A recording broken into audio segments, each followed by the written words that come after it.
น้องใหม่บริเวณของเจ้าบ่ห้องพวกนอนอ๋ออันนี้บ่ต้นที่ว่าเจ้าพากันสูบนะโดย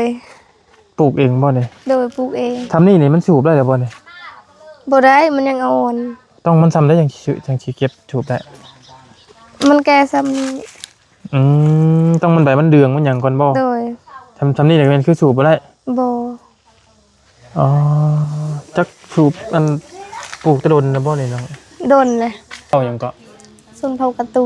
ส้นเผากระตูโดยกินข้าววันเลยล่ะจ่าจมโดยหวยก็มีหลายจ้าเถอะจ้ายังก็เห็นหมดไปเบิดเลยพี่น้องกันเนาะอันคือบ่เฮ็ดดีๆแน่น้องคือบ่เฮ็ดดีๆบ่มีเงินอ๋อคักพี่น้องเป็นเถิด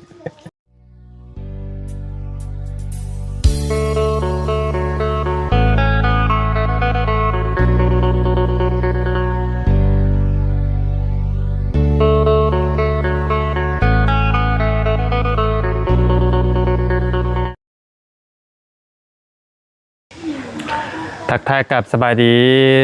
และสวัสดีพ่อแม่พี่น้องเนาะเบิร์ดเข้าสู่คนพี่น้องกันเนาะก็ยินดีต้อนรับเข้าสู่ช่องของบ่ยาวซาแนลอีกรอบนึงพี่น้องกันเนาะเอาพี่น้องกันมาพอมาเจอกับบ่ยาวในตอนนี้พ่อแม่พี่น้องกันเนาะทางบ่ยาวเองก็โยกย้ายมาบ้านกันดอนอีกรอบนึงพี่น้องกันเนาะก็คือมาเยี่ยมมายามครอบครัวหรือว่าน้องลาเป็นน้องที่เพิ่นดังผู้นึงบ่ทราบพี่น้องเนาะในโลกโซเชียลเนาะในโลกช่อง YouTube เนาะทางบ่เตียงทองพี่น้องเนาะเคยมาถ่ายทำตอนที่ว่าน้องเพิ่นมักสูบยากอกใหญ่เนี่ยพี่น้องแต่ว่าเนื่องจากว่าเวลาเฮาสูบยากอกใหญ่เนี่ยเฮาลงไปในช่อง YouTube มันบ่ได้เนาะมันแดงจึงครึ่งอยู่พี่น้องเนาะแล้วก็เห็นทั้งช่องไอ้แม็กกันเนี่ยพี่น้องเนาะเพิ่นมาถ่ายทำถือว่าเป็นหมู่บ้านวัฒนธรรมอีกหมู่บ้านนึงพี่น้องเนาะมากับหมู่บ้านเพิ่นก็สะอาดได้พี่น้องแต่หลังคาเรือนเนาะคือสิเป็นระบบระเบียบกันดีพี่น้องเนาะเป็นครั้งแรกพี่น้องเนาะที่มาพ่อหน้าน้องเพิ่นก็ได้เนาะเดี๋ยวไปทักไปทำสบายดีน้องเพิ่นเป็นมาได้พี่น้องไผเป็นคนมาถ่ายทำน้องครั้งแรกคือจนว่าเป็นเกษตรเป็นสาวงามประจำบ้านในหมู่บ้านกันดอนนี้เนาะพี่น้องเนาะยังอยู่ในเมืองท่าแตงอยู่เนาะพี่น้องเลยโอเคเดี๋ยวไปเบิ่งไปส้มน้ำกันไปทายสบายดีน้องเพิ่นก่อนพ่อแม่พี่น้องจากเล็กจากหน่อยเนาะผิดพลาดประการใดบ่ยาวก็ต้องขอโทษขออภัยหลายๆด้วยพี่น้องเด้อเนาะไปพี่น้องเลยเนาะมากะโอ้สบายดีมาตูนเนาะอันนี้ก็เป็นหมู่บ้านกันดอนบ่ชื่อเพิ่นนะบ้านกันดอนมันยังอยู่เมืองท่าแตงอยู่บ่มันยังอยู่เมืองท่าแตงโอ้พี่น้องถือว่าครั้งแรกเนาะมาเยี่ยมมายามกับเป็นก็ทุนเป็นครั้งแรกเลยมาบ้านกระดอนเจ้าก็บ่เคยมากันบ่เคยได้ยินเนาะชื่อเสียงยังเคยได้ยินเพราะว่าเป็นบ้านพัฒนาได้แล้วก็เป็นบ้านวัฒนธรรมบ้านวัฒนธรรมทางด้านประเพณีนั่นแหละสวัสดีไปทักทายสบายดีน้องเพิ่นก่อนสักนิดนึงพี่น้องเนาะสบายดีล่ะเนาะนี่บ่ชื่อน้องลาบ่โดยอาจจะไม่เห็นตัวจริงเนาะพี่น้องเลยเห็นตัวจริงในมันนี่คือถ้าเราก็คือสะอาดดีแท้ให้เจ้าบ่เก็บกวาดนี่ล่ะ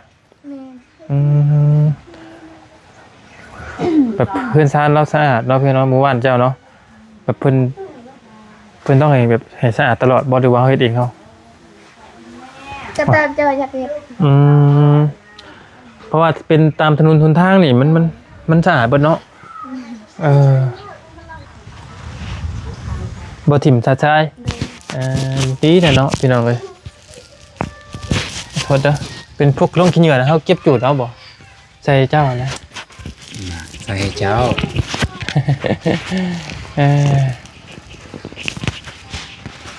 เป็นบ่เป็นบ่โอเคได้ละได้ซอยอย่างเดียวนะจ๊ะเนาะพี่น้องเลยจักกี่ถามว่าได้ไรเนาะพี่น้องเนาะก็คือที่ผ่านมาก็เห็นในช่องทาง YouTube อีกหลายๆคนเนาะที่มาถ่ายทำเจ้า โดย ไผคนแรกนั่นล่ะที่ถ่ายทำเจ้าอีดีดอย เบาเล บ่ตัวเล่นี่บ่ โดย ตัวเลข อืมที่มาถ่ายทำเจ้าเด็กๆอีดีนะเจ้าเฮ็ดหยังตอนเด็กๆนะมาถ่ายทำเจ้า บริเวณหยัง ก็นางเว้านั่นดิสูบโก อืมแบบน้องลานี่เป็นคนที่สูบกอกเนาะสูบแบบกอกใหญ่ๆแม่นบ่ โดย เพิ่นก็ได้มาเห็นบ่ โดย ได้ว่ารู้จักกันก่อนหั่นบ่ บ่น้องมาแต่เพื่อนเอื้อยแล้วอายเพิ่นเห็นแล้วว่าน้องถ่ายคลิปนำแน่ อืมถ่ายคลิปหยังเนาะบัดนี้ติเจ้าก็คิดอยู่บ่ว่าเพิ่นถ่ายคลิปหยัง บ่ บ่ฮู้ ตะกี้ผมน้องยาวเลย ตะกี้แต่ก่อนน่ะผมยาว โดยแต่ได้นี้มันสั้น ๆมัน ใครเวียดคิดว่า แม่นบ่ ใคร แม่น นั่นถูกเลย เออตัดแต่หล่นนะบ่ โดนนะ มันคือบ่ยาวซะปานนี้ป้าไว้จักปีเลย ปีหนึ่งนะ อืมตะกี้มันทำไรตะกี้เนี่ยคือว่าตอนนี้ตันให้เบียด ยาวสัมพี อ๋อเท่าไรขายนะ 2 ล้านห้า 2.5 ล้าน โดย อ๋อ ร้านหาซ้ำเงินเดือนเลยได้หน่อย ค่าผมนี่บ่ เงินเดือนบ่ตูนเลย โบ เฉพาะเพิ่นจังตัดเนาะเสียดายได้พี่น้องเนาะเพื่อสิจงยาวเนาะก็เลย ต่อมาก็มีทั้งไอ้แม็กบ่ผู้แล้วหัวยังจุตุ้ยเนาะ โดย ทั้งไอ้แม็กเนาะที่เขามาถ่ายทำเนาะ โดย แต่ว่ามันเสียอย่างเดียวคือ ของเฮานี่ช่อง YouTube นี่เฮานี่มันให้น้องเพิ่นดูดให้เบิ่งบ่ได้พี่น้องเนาะมันคล้ายๆมันผิดกฎ YouTube เฮานะผิดกฎ YouTube นะให้ท่านเบิ่งถ่ายทำบ่ได้พี่น้องเอ้ยเพราะว่าอ้ายก็เห็นอยู่ส่วนอันสิเป็นคลิปช็อตดอกพี่น้องเนาะจนเห็นเพิ่นเอาลงกันนะคลิปช็อตยังมีอยู่บ่เนาะตอนนี้ลบบ่อันคลิปเก่าแล้วนะ บริสุทธิ์เห็นแล้วเดี๋ยวนี้ เจ้าก็เบิ่งเจ้าของอยู่บ่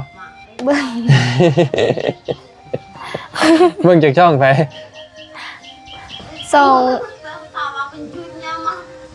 เบาเตียงก็มี แต่ว่าช่องบ่เตียงมันโดนลบแล้ว โดย มันโดนลบออกไปแล้วเพราะว่า มันผิดกฎนะผิดกฎอันว่ากอกยาใหญ่มันเป็นวัฒนธรรมเพิ่นบอกหรือว่าตั้งเขาจากสูบเอง วัฒนธรรม กอกใหญ่เด้ โดย คือเจ้าบ่สูบก็ได้บ่เป็น ได้ ให้บ่ ได้ แต่เจ้าจากสูบไปซื่อเนาะ โดย เพราะว่าเราเห็นผู้ใหญ่แล้วก็เฮาก็อยากสูบแม่นบ่ โดย สูบมาแต่จักปีได้ละ 10 ปี 10 ปี โดย ตอนนี้จักปีแล้ว 18 ป้อ แต่ว่าเก็บปอดมา8 ปีแล้ว จนมันก็ เก็บปอด มันบ่ดำเบิดแล้วบ่น้องปอดเจ้าเลยนะ คนในเพื่อนสูบบุคคลบ่ บ่อายก็แบบบ่ได้สูบ อ๋อเอื้อยผู้ใส่เสื้อสีแดงบ่ โดย ผู้นั้นน่ะบ่ได้สูบเนาะ บ่ อืม บ่ได้สูบตั้งแต่น้อย ขี้ดื้อนะเจ้านะเบิ่งคน ขี้ดื้อบ่ คิดดู สิแต่เบิ่งสิเป็นคนขี้ดื้อแน่แต่เบิ่งนี่เนาะเออ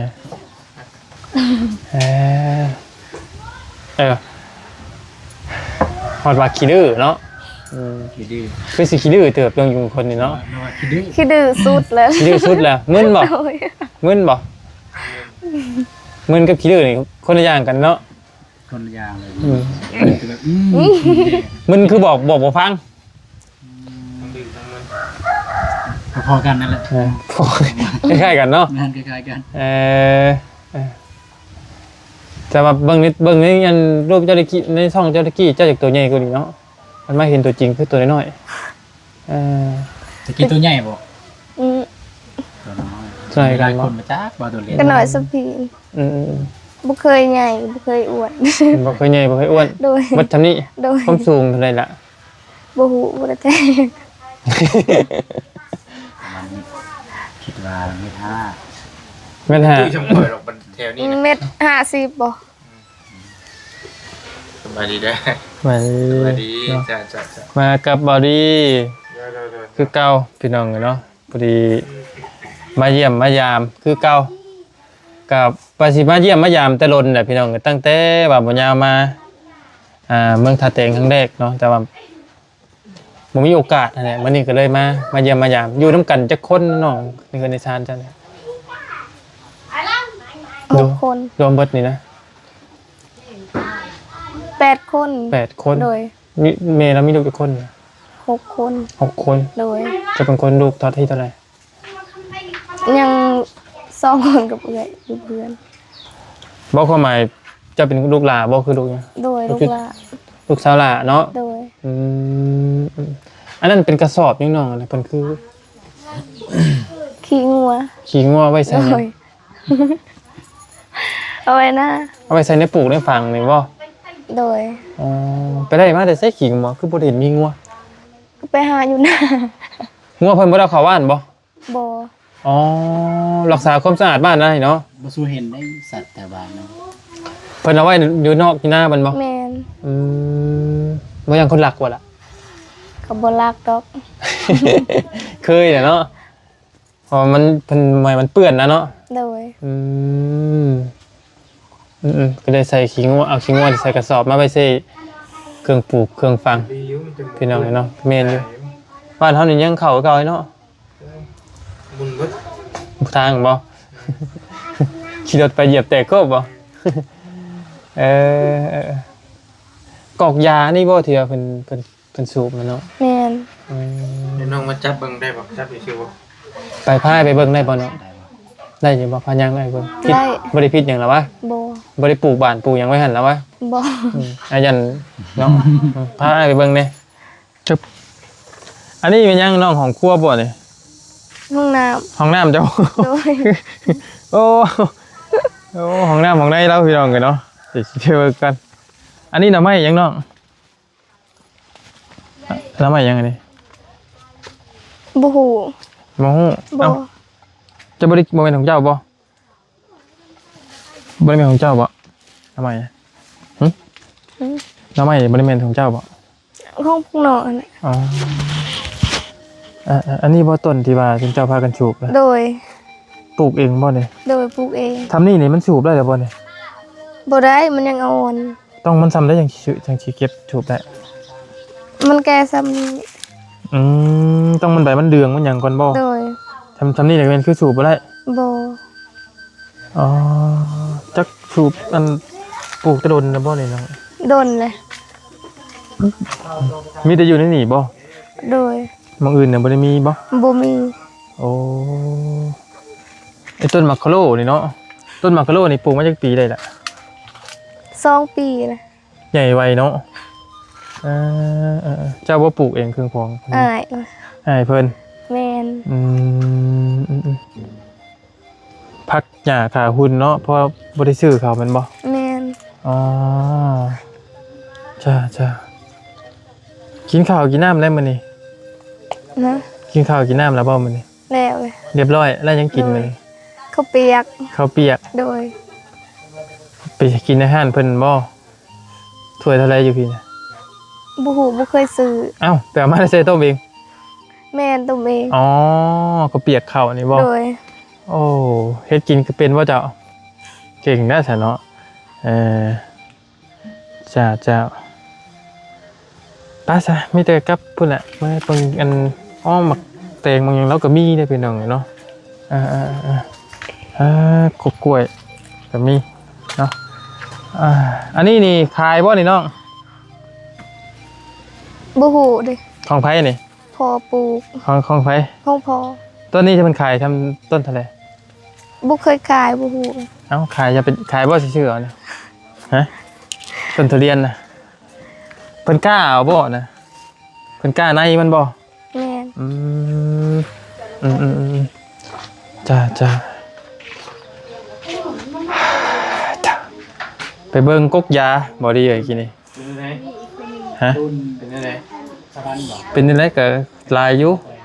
เต็มรู้อันเนี้ยอยู่เนาะ มันแห้งมันแก่บ่น้องลูกเป็นไปได้จังสูบแม่มาตากแดดบ่ ต้องไว้มันแก่ก่อนแม่นบ่ แม่น คำบ่แก่นี่สูบบ่ได้ บ่ได้ ใบแก่แล้วก็ต้องตัดมันน่ะมาตากแดด โดย กอกมาดูดบัดนี้เอาไปเบิ่ง ขึ้น เสียดายแต่ถ่ายบ่ได้หยัง บ่ได้แหละยอมได้ก็น้อยขอโดยแหละพี่น้องเนาะ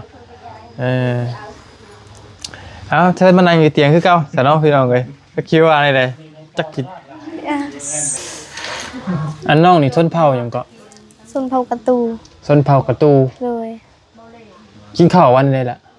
จ่าจม จ้าจม โดย หมวยก็มีหลายจ้าเถอะเว้ย จ้าหยังก็ จ้าจม จ่าจม กินข้าวนี่จ้าจม โดย นั่งเลยนั่งลงนี่ งอก งอก โดย ลุกขึ้นนะลุกขึ้น จึง เจิง โดย อ๋อเจ้างามเด้อเจ้างามไปเลยงามหลายเลย อเมลัยม มาแลม โดย มันก็ต่างกันไปดีเนาะ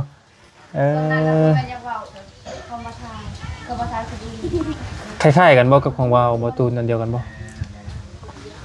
เป็นส้นเผ่าเดียวกันบ่ บ่ฮู้คือกัน เจ้ากับบ่ฮู้เนาะ โดย บ่ตูนส้นเผ่าหยังเจ้าน่ะเจ้ากับกระตูคือกันอันเดียวกันบ่ จักไปบ่ฮู้ เอ้า ข่อยฮักเจ้านี่เว้าได้อยู่พี่ ข่อยข่อยหักเจ้านี่ว่าได้เลย อากระเติบอมัย กระเตอะบ่ใหม่ อากาเติบอมัย กระเตออามัย อากาเติบ กระเติบ อมัย อามัย กระเตอะเอา โอ้ ใหม่ บ่ยากเนาะพี่น้องเลยยากอยู่เนาะ กระเตอะบ่ใหม่ คนละเรื่องเลยเนาะกับเขตทางไซโปนเนาะบ่ดีเนาะ แม่น ลองพังออกบ่เขตไซโปนบ่บ่จักเนาะ บ่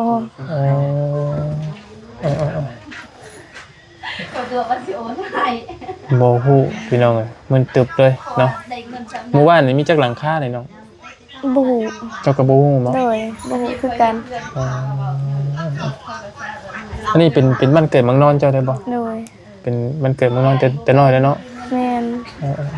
แต่ก่อนตะกี้นี่เฮือนซ่านเจ้านี่เป็นหลังตัวน้อยนี่บ่ แม่น อันนี้นี่เฮ็ดได้จักปีแล้ว ปีหนึ่งเลย เฮ็ดได้ปีหนึงแล้ว โดย โอ้หาสิแล้วนี่เนาะอืมจ้ะ 70 บาทก็ยังดีเลย บ่เรื่องค่าดองน้องมันบ่เท่าไหร่น้องค่าดองนะบ่แล้วแทรกก่อนบัดนี้พี่น้องเพิ่นได้เว้ามาแล้วก็ 70 เจ้านี่จะ พี่เดียถามว่าร้อยละ แม่บ่ยอด เพิ่นว่าหยอกไปชื่อ คือว่าไงตามหลักนี่อยู่หลัก70นี่เนาะ โดย แต่ว่าคันที่ยืนดีๆเท่าใด ยืนเบิด70ได้บ่ โดย แม่นบ่ เขาห้องซื่อ พอยืนประมาณเท่าไหร่ เอาให้พอยืน ๆตามใจเขาอยากให้ บ่คือ มัน30บ่หรือว่า 35บ่นี้ โดย ถือว่า40เนาะ โดย แล้วก็ข้างไว้บัดนี้ โดย โอ้มีคำนำบ่ มี คำจักบาทเนาะ บ่ฮู้เลย ถามแม่นะ เอ้าเจ้าบ่ได้ไปงานแต่งงานหยังหมู่บ่จ้ะต้องมีแต่ว่างัวควายนี่แน่ๆมีแล้วเนาะตัวนี้มันต้องมีแล้วเพราะว่า โดย เพราะว่าอยู่ไสเป็นงานอยู่ไสก็ต้องมีตัวนี้นี่พี่น้องเนาะต้องมีอยู่แล้วค่าดองเพลงอยู่ได้เจ้าอยู่เนาะ 70ประมาณเท่าใดบ่ดี เสียน้อย แสนน้อยๆเนาะนี่รถ3ล้อรถเจ้าบ่นี่ รถเอื่อย ในเฮือนจะมีรถจักรบ่ บ่มี เอาเวลาจะไปหันไปนี่เจ้าเฮ็ดจังได๋ ย่างเอา ย่างเอา โดย ไปตลาดเลยซะ ยืมรถเขา โอ้ไปตลาดนี่ไปตลาดไสเนาะ ถ้าแต่ ไปเมืองท่าแตงมันบ่ โดย จากนี่ไปเมืองท่าแตงมันจักลัก บ่ฮู้ บ่ฮู้อีกแล้ว ถามอย่างนี้แต่บ่ฮู้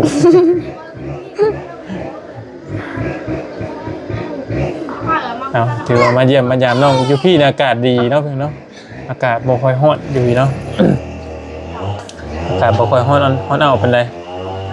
เพื่อนเราก็กว้างขวางเลยน้องใหญ่นึงจักเสานี่น้อง 16 16เสาพุ่นน่ะประเพณีเพิ่นอยู่พี่หลักๆนี่แม่นมาอยู่น้ำผัวเนาะ แม่น เพิ่นเป่าเพิ่นนี่นับถือพี่เด้อเนาะกับเพิ่นก็มีงานมีหยังคือกันบ่น้องแบบว่า นี่ ลักษณะแบบงานบุญงานหยังก็มีคือกันบ่ นี่คือกัน มีคือกันบ่ โดย แล้วเพิ่นไปจัดอยู่ไส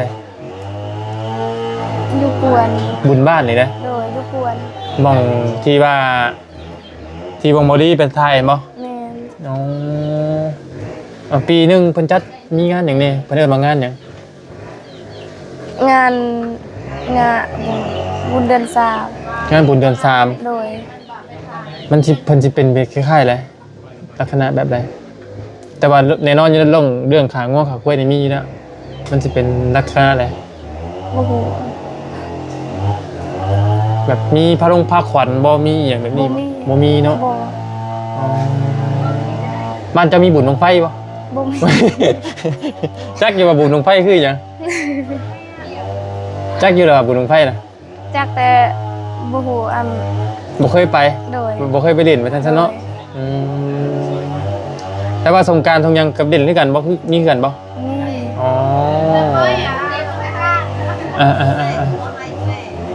แล้วที่ว่าไอ้มาเห็นอันลักที่ว่ามันมีเป็นสัญลักษณ์เป็นคือหญ้าน่ะมันคืออย่างนี้นี่มันคือมีตัวเพื่อนเป็นเฮ็ดไว้เพื่อหยัง ตัวใด นี่ลักไม่ไฟเลย ตัวนี้บ่ ลอย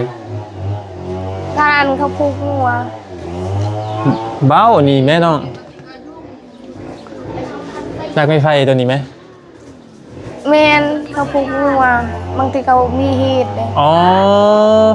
งัวน่ะขาบ่ โดย ต้องมีทุกเพื่อนบ่ โดย ผูกงัวน่ะขางัวอยู่นี่นะบ่หยังมองขางัวบ่ง่ายสุด เพิ่นโปะหัวมันอยู่หั่นบ่ แม่น อ๋อข้ามื้ออื่นก็บ่ได้บ่ บ่ได้ เป็นหิน มันต้องมีอันนี้ เฉพาะจังหวะมีคือมีทุกเพื่อนเนาะ แม่น ลอยพี่น้องเลยเนาะเป็นที่เป็นคลองเพิ่นพี่น้องเลยแล้ว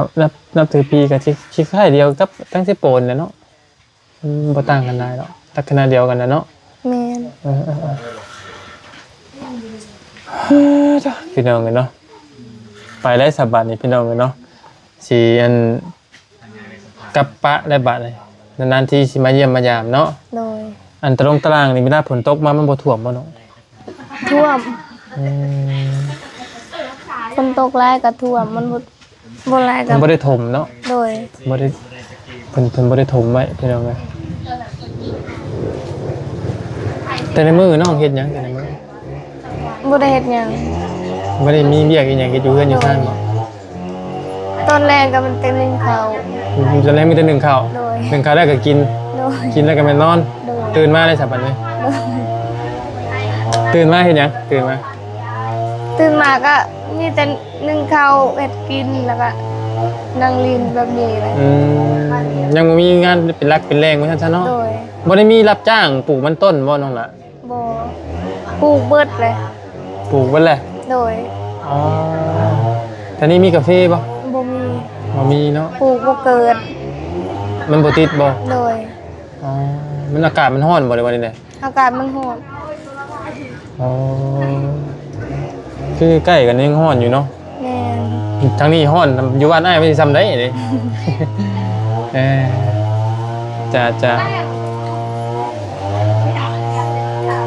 โอ้สูบยากล่องใหญ่คันกลุ่มอยู่เนาะ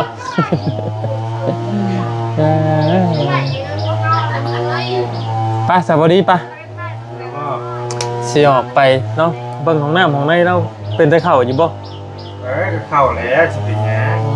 รอซะบ่กันเราเสื่อมเสีย บ่แม่นยันนั่งแบบเก่งๆอยู่นะ มี มันมีฮูบ่ ก็มีแหละ ไปเบิ่งก่อนจ้ะเบิ่งหน้ามาก่อนคือเรียนกันจะได้แท้ไปเบิ่งหน้ามองในแล้วก่อนพี่น้องกันนิดนึงเนาะกระเทินได้มาตะกี้แต่ก่อนนี่ ที่เป็นหนังนี่ที่น้องที่เจ้าอยู่น่ะแม่นบ่ ดู อืมอืมอืมอืมเจ้าอันนี้บ่ห้องน้ำนะ โดย ครับออมเอาซองกันไปว่าเห็น พี่น้องอยู่เนาะจักปีแล้วนี่น้องขอโทษ 5 ปีเลย อันนี้เลย โดย แต่ก่อนมันเป็นอะไร แค่นี้นี่ อ๋อผมเพราะมันบ่ได้เป็นแบบนี้บ่ โบ ก็เป็นบากาตานี่บ่ โดย อ๋อเฮาบ่มีในนั่นเนาะ โดย ถืออันปขอโทษอย่าว่าอันนั้นสิเด้อนั่งอยู่นี่เฮาบ่เสียวบ่เนาะยันหมู่มาเบิ่งนะซองเบิ่งนะ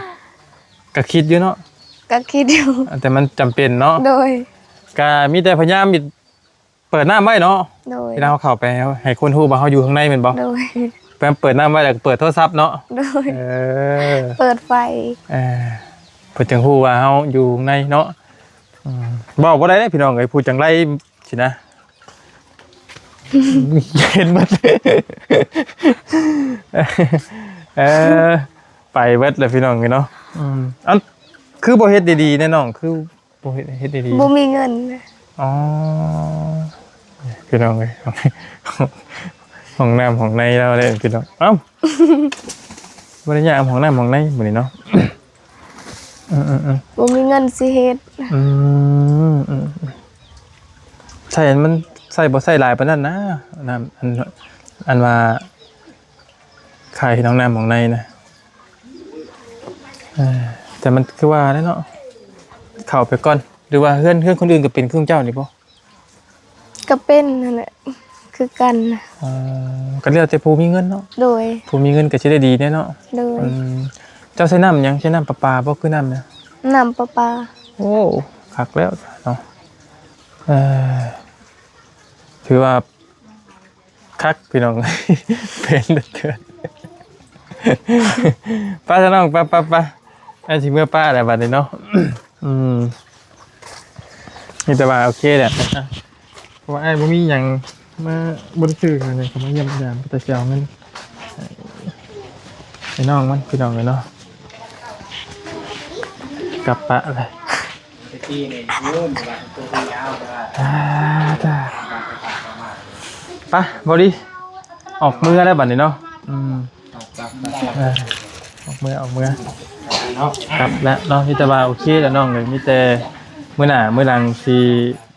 มาเยี่ยมมาดินน้ำใหม่เด้อ โดย ลำรวยเนาะ โดย มาเบิ่งของน้ำของในใหม่แล้วมื้อหน้าพี่น้องเลยเนาะคักกรีของน้ำเราหากแต่ว่าพังแต่ด้านนอกเลยข้างในนั่นสะอาดดีเนาะโอเคอยู่พี่น้องเลยป้าที่นั่นในสายน้องเด้อเอามีแต่ว่าน้ำใจไอ้พี่น้องเลยเนาะเพราะว่าวันยาวบ่ได้ซื้ออย่างมาเลยพี่น้องเลยเนาะก็มีแต่สิเอาเงินให้ทางน้องเพิ่นไว้ซื้อวัดเติมเงินแล้วว่าซื้อลิปสติกเด้อ โดย เอาผู้สาวมันก็ต้องอย่างนั้นนะเนาะสน้องไงใจเด้อ โดยขอบใจ ใจคือกันเนาะป้าพี่น้องกันมิตรบาขอกระบุญขอบคุณทางพ่อแม่พี่น้อง FC เบิร์ดกุศลสู่คนและพี่น้องเด้อที่เข้ามาติดตามนะครับชมคลิปของหมอยาว